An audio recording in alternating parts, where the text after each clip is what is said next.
अब डॉक्टर चश्मा नहीं लगाता, लेंस लगा देता है। उस लेंस से तुम्हें अच्छा दिखना प्रारंभ हो जाता है। वो लेंस। कितने मरीज मिले जो कहते हैं मुझे पास का नहीं दिखता, कोई कहता है मुझे दूर का नहीं दिखता। आज तक जिंदगी में एक मरीज ऐसा डॉक्टर के पास नहीं पहुंचा कि मैं बहुत दिनों से जल चढ़ा रही हूं, मुझे मेरा महादेव नहीं दिखता। वो कब दिखे? मेरे नेत्रों पर कोई ऐसा चश्मा चढ़ जाए, मेरे नैनों पर कोई ऐसा चश्मा चढ़ जाए जिससे मेरा महादेव का दर्शन हो जाए।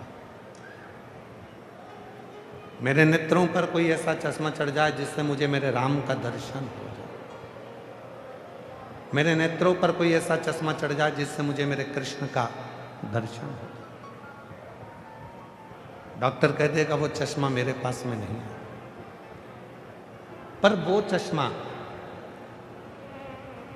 यदि किसी के पास मिल सकता है तो किसी संत के पास, किसी साधु के पास, किसी सच्चे गुरु के पास वो चश्मा मिल जाएगा। और गुरु चश्मा नहीं लगाता, आपको गुरु चश्मा नहीं देगा। उसको मालूम है ये दो नेत्र इसके खराब हो गए हैं, इसलिए सच्चा गुरु, जैसे शंकर जी के 3 नेत्र हैं, तो सच्चा गुरु आपको बिठाकर आपका एक नेत्र ज्ञान का खोल देगा, जिससे तुम्हें राम, कृष्ण और शिव नजर आने लगेगा। सच्चा, जिसको ज्ञान चक्षु कहते हैं।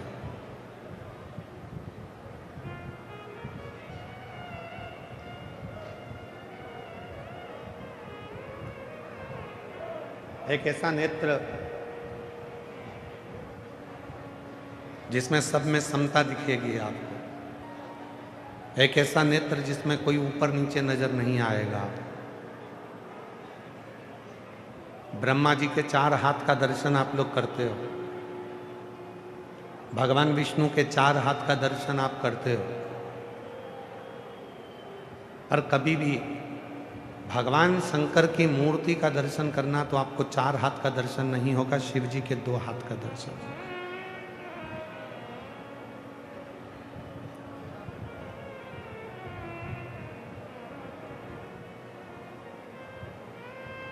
शिव जी के केवल 2 हाथ का दर्शन आपको, या तो शिव जी अपनी तप मुद्रा में बैठे होंगे, हाथ में डमरू होगा, त्रिशूल होगा, 2 हस्त मेरे शंकर भगवान अपने रखते हैं, 4 हाथ बहुत कम रखते हैं। 4 हाथ की जरूरत तो शिव जी को जब लगती है तभी वो 4 हाथ का दर्शन देते हैं, वरना मेरे भोलेनाथ अपने 2 हाथों को अपने पास में रखते हैं। शिव 2 हाथ के, ब्रह्मा जी के 4 हाथ, भगवान विष्णु भी 4 हाथ में दर्शन देते हैं, पर मेरे शिव 2 हाथ में दर्शन देते हैं।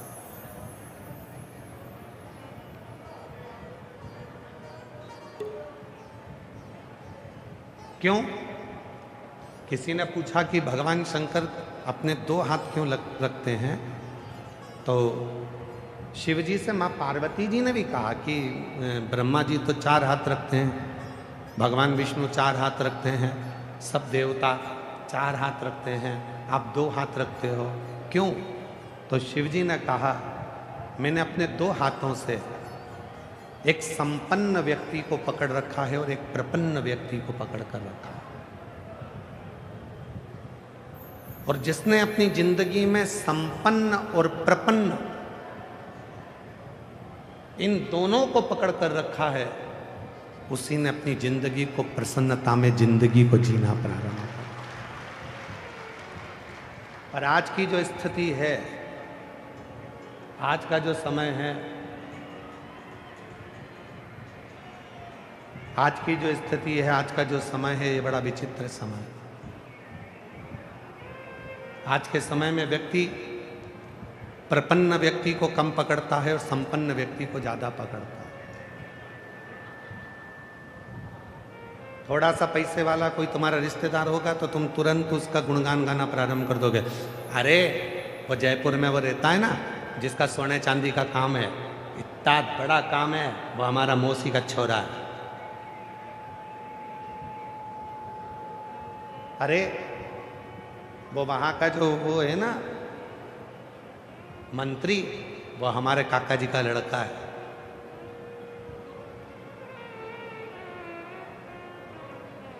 आज के समय में जितने मिलते हैं वो संपन्न व्यक्ति का परिचय देते हैं।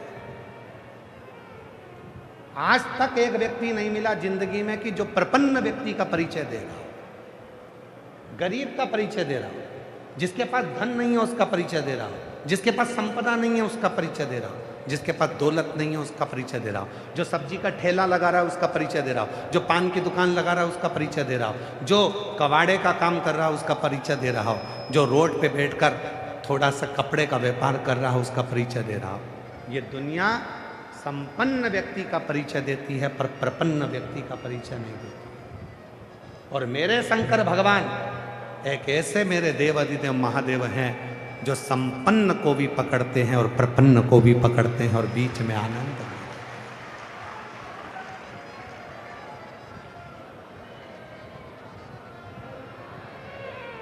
शिव यदि लंका के राजा रावण का गुरु बनते हैं, शंकर भगवान यदि लंका के राजा रावण को सोने की लंका देते हैं तो भस्मासुर को भी भस्म होने का आशीर्वाद देते हैं।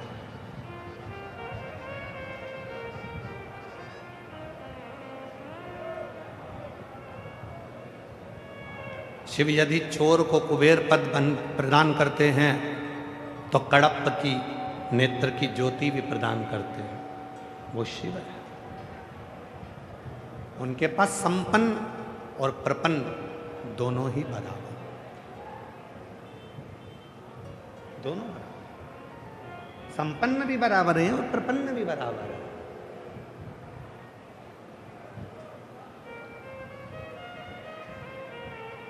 तेरे लाखों दीवाने बड़े से बड़े, तेरे चरणों में कंकड़ माटी से पड़े। करोड़पति है तो भी शिव के लिए वो कंकर है, और गरीब है तो भी शिव के लिए वो कंकर है। शिव के लिए कोई बड़ा छोटा नहीं है। और मेरी जीजियों बहुत सावधानी से सुनिएगा कथा को। जयपुर में जब कथा कही थी और उसके बाद में आरणी यवतमाल में जो कथा कही थी, तो आरणी यवतमाल में कथा में कहा था शिव जी को चांदी के लोटे का जल जितना प्रिय नहीं है। सुनी थी कथा आप लोगों ने?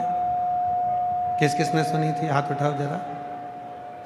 आप सबको बताया था शिव को जितना चांदी के लोटे का जल प्रिय नहीं है, शिव को जितना सोने के लोटे का जल प्रिय नहीं है, शिव को जितना कांसे के लोटे का जल प्रिय नहीं है, शिव को जितना हीरे और चांदी के लोटे का जल प्रिय नहीं है, शिव को उतना तांबे के लोटे का जल प्रिय है, क्योंकि शिव ने ही उस तांबे को वर प्रदान किया।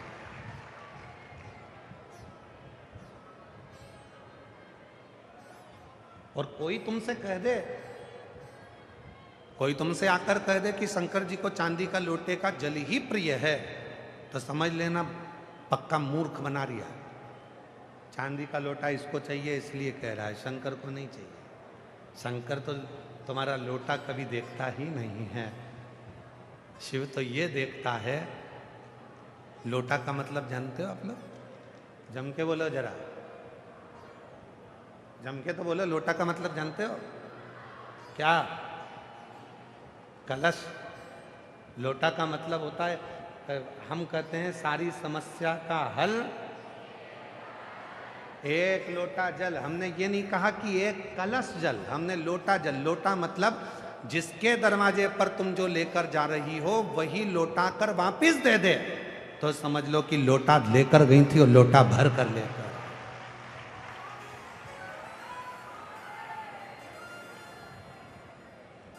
हमने कलश नहीं कहा। अपने जीवन में जितनी शिव महापुराण की कथा करी है 30-32 सालों में, उन पूरी कथाओं में केवल एक ही बात कही कि सारी समस्या का हल एक लोटा जल। लोटा का मतलब है देना और लौटा कर वापिस दिया, लौटा कर ला।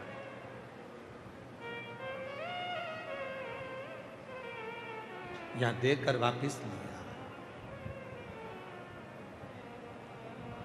चांदी प्रिय नहीं, सोना प्रिय नहीं, हीरा प्रिय नहीं, तुम्हारा करोड़ों का धन प्रिय नहीं, शिव की प्रियता है, शिव की प्रिय।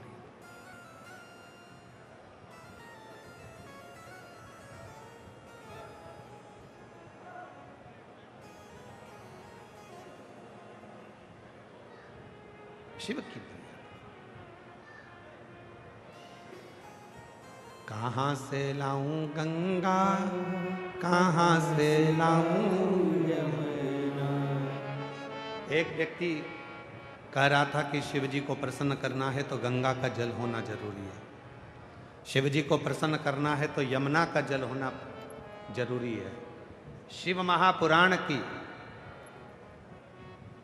उमा संहिता कहती है, अगर तुम्हारे भाव शुद्ध है तो तुम्हारे घर का जल जैसे ही शिव को चढ़ता है वैसे ही वो गंगा जल बन जाता है, यमुना जल बन जाता है।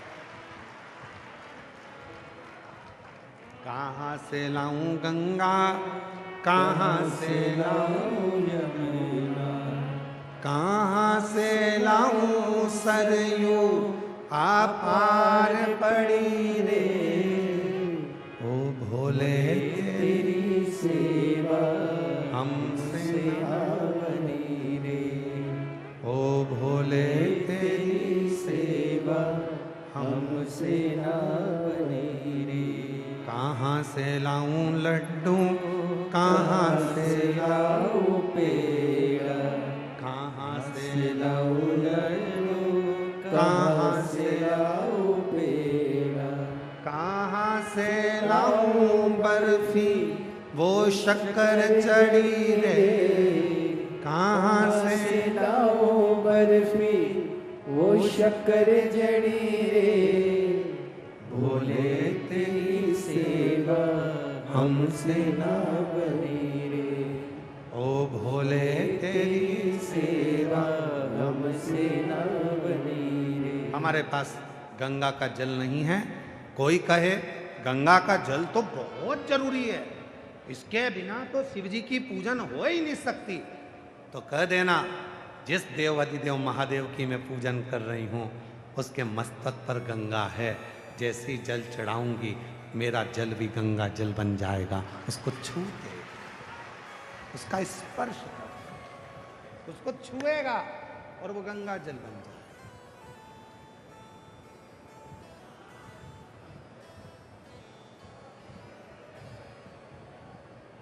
भविष्य पुराण में लिखा है चरण किसके छूना चाहिए।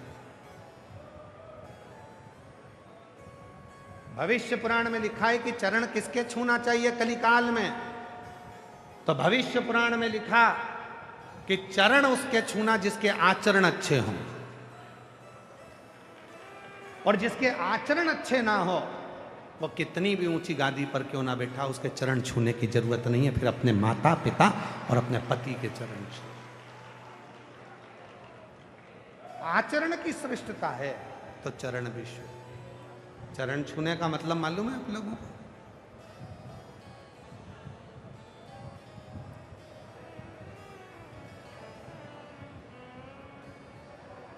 चरण छूने का मतलब है जिसके भी हम चरण छू रहे हैं, वैसे तो आप लोगों से निवेदन है हमेशा याद रखो केवल घर के बुजुर्गों के, माता पिता के और अपने पति के, अपने पति के चरण छू लिया।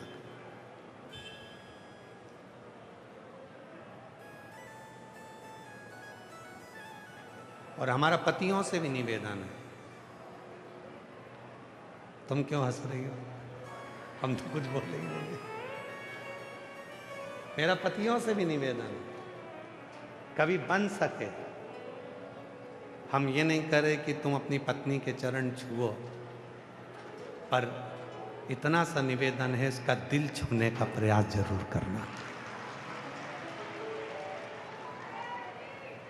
ये मेरी जितनी जीजियां हैं ना, ये मेरी जितनी बहनें हैं, ओ मेरे जीजा, ये मेरी जितनी जीजियाँ हैं ना, इनका दिल बड़ा साफ। तुम भले चरण मत छुओ, पर इनका दिल जरूर छुओ, इनका हृदय जरूर, कि इसके भी मन में थोड़ी चोट पहुंचती होगी, इसके भी दिल में कुछ ना कुछ तो होगा।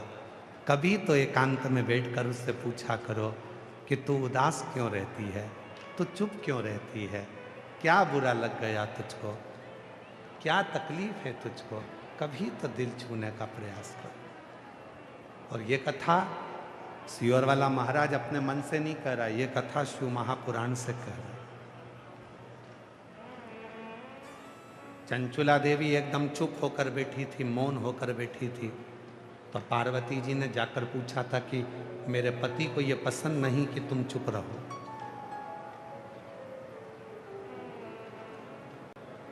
ये मेरे पति को पसंद नहीं। महाराज,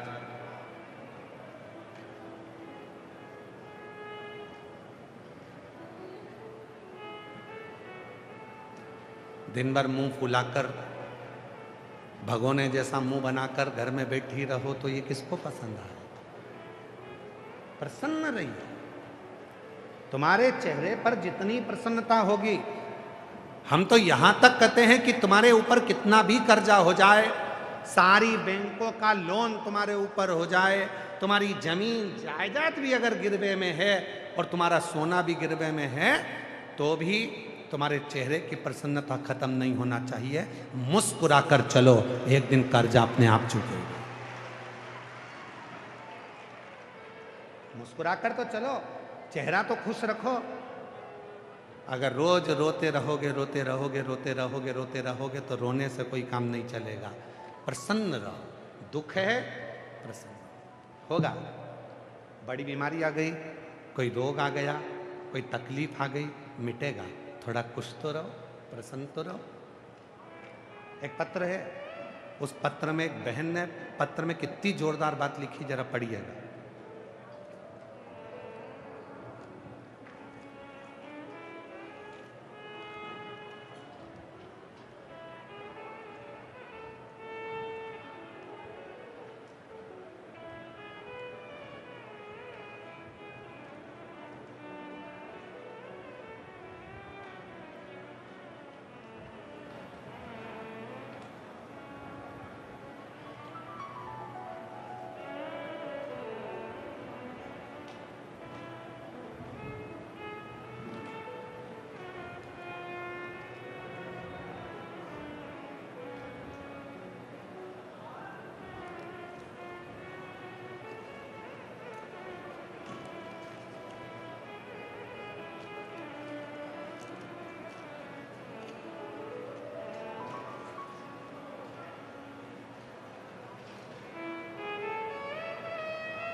मेरा नाम ममता ठकुराल, नकुल ठकुराल।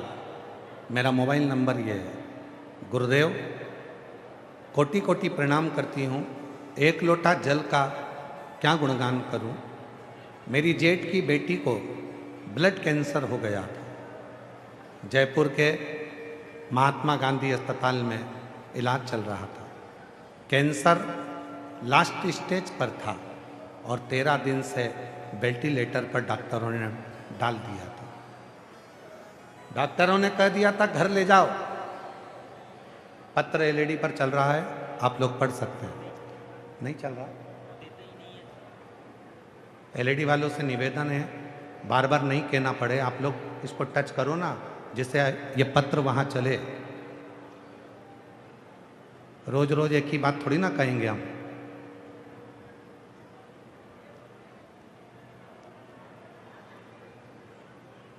एक लोटा जल का मैं क्या गुणगान करूं। मेरी जेठ की बेटी को ब्लड कैंसर हो गया था। जयपुर के महात्मा गांधी अस्पताल में इलाज चल रहा था। कैंसर लास्ट स्टेज पर था 13 दिन से वेंटिलेटर पर थी। डॉक्टरों ने मना कर दिया था, घर ले जाने को बोल दिया था। गुरुदेव, मेरा मन बिल्कुल नहीं मान रहा था। मैंने मेरे जेठ जी से बोला कि किसी शिव मंदिर में जाके बाबा को 1 लोटा जल चढ़ाना प्रारंभ करो और बेटी से कहो कि वो प्रसन्न रहे, खुश रहे। जितनी वो खुश रहेगी, उसके मन में ये विचार कर ले कि कैंसर नहीं है तो एक दिन कैंसर समाप्त हो जाए। गुरुदेव, वेंटिलेटर पर पड़ी हुई बेटी को उसके पिताजी जल लगाकर आते शिव जी का चढ़ा हुआ और बाबा के भरोसे बस एक ही काम करते कि श्री शिवाय नमस्तुभ्यम उसके कानों में कहते। 3 दिन नहीं हुए और बेटी को वेंटिलेटर से नीचे उतार दिया। गुरुदेव, बाबा की ऐसी कृपा हुई, 3 दिन में वेंटिलेटर से नीचे उतार दिया। पूरा की पूरा स्टाफ हैरान हो गया कि ये कैसे वेंटिलेटर से उतर गई, ये तो लास्ट स्टेज पे थी। पर बाबा की ऐसी कृपा हुई गुरुदेव, आज पूरी तरह से वो स्वस्थ हो गई। आपका एक कहना माना। आप कहते हो कि बड़ी से बड़ी बीमारी हो जाए तो भी अंदर से सोचना कि मुझे कोई बीमारी नहीं है, तो एक दिन बाबा उस बीमारी को समाप्त जरूर कर देता है। और वही आज मैं बाबा को यहाँ प्रणाम करने के लिए आई हूँ। मेरा नाम ममता ठकुराल, नकुल ठकुराल मेरा मोबाइल नंबर ये है। मैं बाबा को यहाँ प्रणाम करने के लिए। एक पत्र और है, देखिए, आस्था चैनल पर पत्र को पढ़िए। मैं आशा अपूर्वा टेलर, भीलवाड़ा, बापू नगर निवासी हूँ। मेरा बुटीक वर्क है, सिलाई को। गुरुदेव, कोविड के दौरान मुझे ब्लड कैंसर हो गया था। मेरा इलाज दिल्ली के एम्स हॉस्पिटल में चल रहा था। बचने की कोई उम्मीद नहीं थी। 4 कीमो हो चुके थे। डॉक्टर ने कह दिया था कि अंतिम है और इसका स्वास्थ्य सुधर नहीं रहा। डॉक्टर ने हाथ ऊंचे कर दिए। जब सब दूर से हार गए, तब मेरी ननंद नंदोई ने कहा, वो सीहोर वाला बाबा कहता है कि शिव के मंदिर में अगर एक फुलेरा बांधा जाए और बेलपत्र चढ़ी हुई सिराने पर रखी जाए, आराम लगना प्रारंभ होता है। और मेरे परिवार वालों ने शिव का नाम लेकर, कुंदकेश्वर का नाम लेकर वही किया। और आज 5 वर्ष हो गए, मैं पूरी स्वस्थ होकर बाबा की कृपा से अपना बुटीक चला रही हूँ और शिव की कृपा से मैं स्वस्थ हूँ। शिव की कृपा। कहीं बैठी हो, आशा अपूर्वा टेलर, भीलवाड़ा, बापूनगर निवासी, कहीं बैठी हो तो आ सकती हो। शिव तत्व किसको कहते हैं?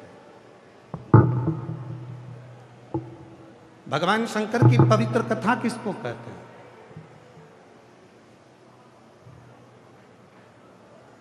शिव की मूलता किसको कहते हैं?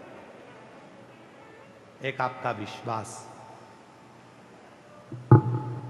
एक आपकी दृढ़ता, एक आपका भरोसा शिव के प्रति, शिव के प्रति। और जब तक विश्वास पूर्ण नहीं होगा तब तक शिव नहीं मिल सकता। जब तक विश्वास पूर्ण नहीं है तब तक शिव नहीं मिलेगा।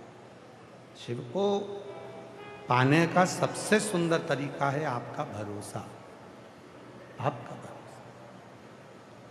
और शंभु शरण पड़ी मांगू घड़ी रे घड़ी, दुख काटो दया करी ने दर्शन आपो। शंभु शरण पड़ी मांगू घड़ी रे घड़ी, दुख काटो दया करी ने दर्शन आपो। शिव को विश्वास पर, भरोसे पर, दृढ़ता पर जीता जा सकता। मुस्कुराओ। दुख आ गया, तकलीफ आ गई, कष्ट आ गया, कर्जा बढ़ गया, टेंशन बढ़ गया, तो भी अपने चेहरे की मुस्कुराहट को समाप्त मत होने। तब भी अपने चेहरे की मुस्कुराहट को समाप्त मत होने दो। मुस्कुराते आ गया, आ गया। हमें कोटा के एक सुमित उनके लड़के का नाम है और हरि कृष्ण उनके पिता का नाम, चौहान है वो। उन दोनों का स्मरण आता है। कोटा के जब शर्मा जी कथा कराए तब उस समय पर हमारा वहाँ जाना हुआ, तो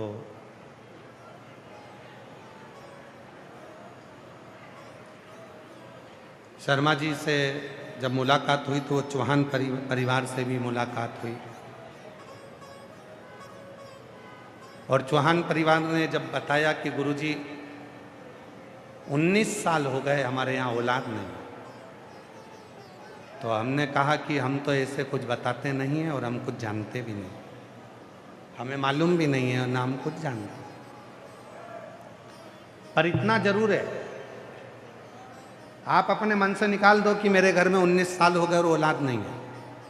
आप आज से ही अंदाजा लगा कर बैठो, आज से आपकी चित्तवृत्ति में यह अंदाजा लगा कर बैठ जाओ कि मेरे घर में 4 महीने के अंदर, 3 महीने के अंदर मेरा भोलेनाथ मेरे घर में मेरी पत्नी की गोद में औलाद दे देगा। बस इतना अंदाजा।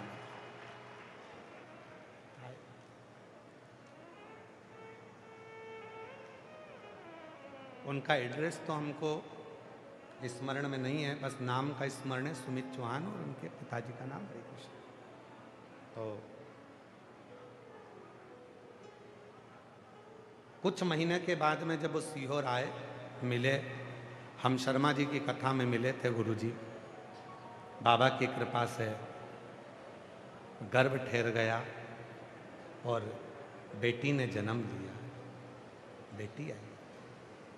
हमने कहा, डॉक्टर कह दिए थे कि नहीं होगा, लोगों ने मान लिया था नहीं होगा, पर आपने सोच लिया।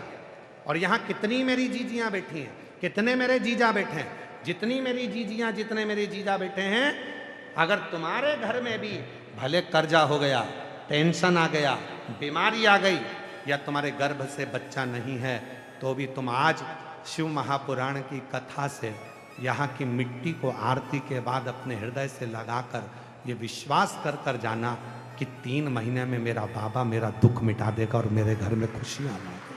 तो लाए, वो खुशियाँ लाकर देगा, आए 3 महीने। मेरी कृपा का क्या है भरोसा, कब किस पर हो जाए, जरा सी हम पर कर दो, जरा सी हम पर कर दो। तेरी कृपा आपके का क्या भतीजी के यहीं पर कैंसर हुआ था, बाबा की कृपा से पूरी ठीक हो गई है। एक बार जोरदार ताली बजाकर स्वागत करिए।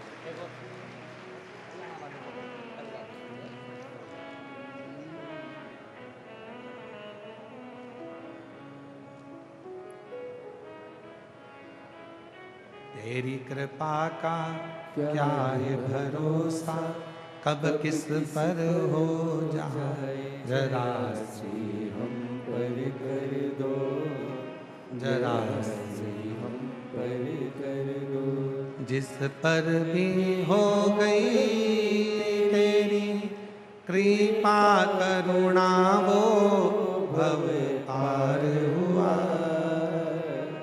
भव पार हुआ। पापी हो चाहे जितना, उसका भी बाबा उद्धार हुआ, उद्धार हुआ।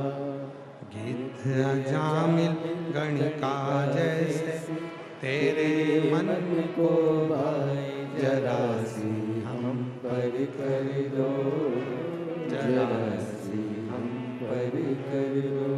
तेरी कृपा का क्या है भरोसा, कब किस पर हो जाए, जरा सी हम पर कर दो, जरा सी हम पर कर दो। एक विश्वास, हे दुख कटेगा, तकलीफ आई कटेगा, कष्ट आया कटेगा, संकट आया मिटेगा।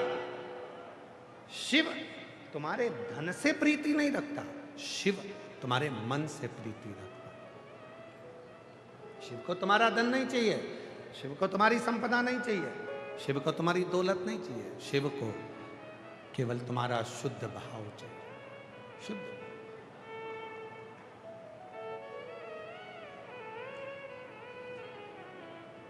संपदा से शिव कभी प्रसन्न नहीं होने वाले। जो लड़के लड़कियां कहते हैं कि मैं सीए की पढ़ाई कर रही हूं और मेरा क्लियर नहीं हो रहा, जो बच्चे कहते हैं मेरी सरकारी जॉब नहीं लग रही, जो बच्चे कहते हैं मेरी नौकरी नहीं लग रही, उनको हम कहते हैं कि एक बार शिव महापुराण की कथा पर भरोसा कर कर मेहनत को 4 गुना करो, परिश्रम 4 गुना करो, 10 जगह का एग्जाम दो और अपनी पढ़ाई को बढ़ाओ। और जब एग्जाम देने जाओ तो बेलपत्री की बीच वाली पत्ती पर शहद लगाकर फिर जाओ और बाबा को साथ विचार कर कर जाना, बाबा सब सफलता क्यों नहीं देगा।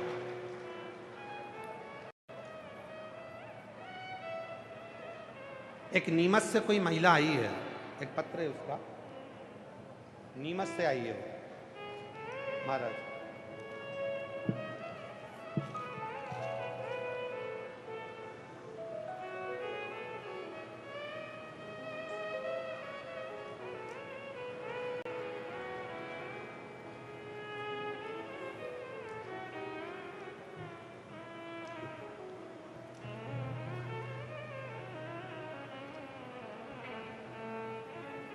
अब जरा पत्र को देखिएगा, एलईडी पर पत्र पढ़िए और आस्था चैनल पर पत्र पढ़िए, जरा ध्यान दीजिएगा। मेरी पड़ोसी आपकी कथा सुनने आ रहे थे, तब मेरे पड़ोसी ने मुझसे कहा कि हम कथा सुनने भीलवाड़ा जा रहे हैं, क्या तुम चल रही हो? मैंने मेरे पड़ोसी के कहा, यदि मेरा भोले बाबा मुझे बुलाने वाला होगा तो निश्चित है भीलवाड़ा की कथा में कोई बाबा ऐसी कृपा कर देगा कि मैं भीलवाड़ा पहुंचूंगी। मेरी 2 कामना है, बस बाबा वो पूरी कर दे। जब तक नहीं करेगा कथा के पंडाल में बैठ के कथा सुनूं, जब पूरी करे मैं अपने घर पर बैठकर कथा सुनूं और बाद में पंडाल पर पहुंचूं। गुरुदेव, आज बाबा को धन्यवाद देने के लिए आई हूं। बाबा से मैंने 2 वर मांगे थे, केवल टीवी के सामने बैठकर। जो मेरी बेटी ने एग्ज़ाम दिया है वो, और मेरी छोटी बेटी ने जो एग्ज़ाम दिया है वो, दोनों का रिजल्ट उनके पक्ष में आ जाए। आज बाबा को धन्यवाद देने के लिए आई हूँ। मेरी बड़ी बेटी पूनम का रिजल्ट आ गया 9/4/2026 को मेरी बेटी मध्य प्रदेश पुलिस में सिलेक्ट हो गई। गुरुदेव, मेरी छोटी बेटी आईटी सेक्टर में, उसको भी जॉब मिल गया। मैं बाबा को आज कथा में पंडाल में केवल प्रणाम करने के लिए आई हूँ। एक दिन में मेरे बाबा ने वो कर दिखाया जो दुनिया में कोई नहीं कर सकता। 9 तारीख को ही मेरी बड़ी बेटी को भी मिला और 9 अप्रैल 2026 को ही मेरी छोटी बेटी को भी मिला। आज मैं उनको प्रणाम करने, राजेंद्र जी यादव कहीं बैठे हों तो आ सकते हैं, जिन्होंने पत्र लिखा है 9/4, राजेंद्र यादव कहीं बैठे हों तो आ सकते। राजेंद्र, एक शिव पर करा भरोसा, शिव पर किया विश्वास, शिव पर करी दृढ़ता आपको फलित होती है। किस भरोसे पर है? आज आप मेरी जितनी जीजियां बैठी हैं, जितनी मेरी बहनें बैठी हैं, जितनी मेरी बेटियां बैठी हैं, जितने बेटे बैठे हैं, जितने मेरे बुजुर्ग माँ बाप बैठे हैं, दड़ी बनकर जाना। आज भीलवाड़ा की भूमि पे मैं इस कथा के पंडाल से आज मेरे बाबा को अपने मन की बात, आरती होने के बाद वहाँ की मिट्टी को अपने हृदय से लगा कर कह कर जाना, शंभू बहुत तकलीफ में हूँ, तू चल मेरा दुख मिटा। मेरी औलाद नहीं तू औलाद दे, कर्जा हो गया तू चुका दे। बाबा मेरी हिम्मत मत कम करने देना। बाबा को अपने मन का भाव कहकर जब तुम जाओगे, 3 महीना तो क्या, 1 दिन में भी वो चमत्कार कर कर रख देता है। ऐसी कृपा कर, ऐसे दयालु रिश्ता निभाए, ऐसे दयालु नाथ से रिश्ता बनाए, मिलता रहेगा आपको जो कुछ भी चाहिए, मिलता रहेगा आपको जो कुछ भी चाहिए। ऐसा करिश्मा होगा जो हुआ कभी नहीं, ऐसा करिश्मा होगा जो हुआ कभी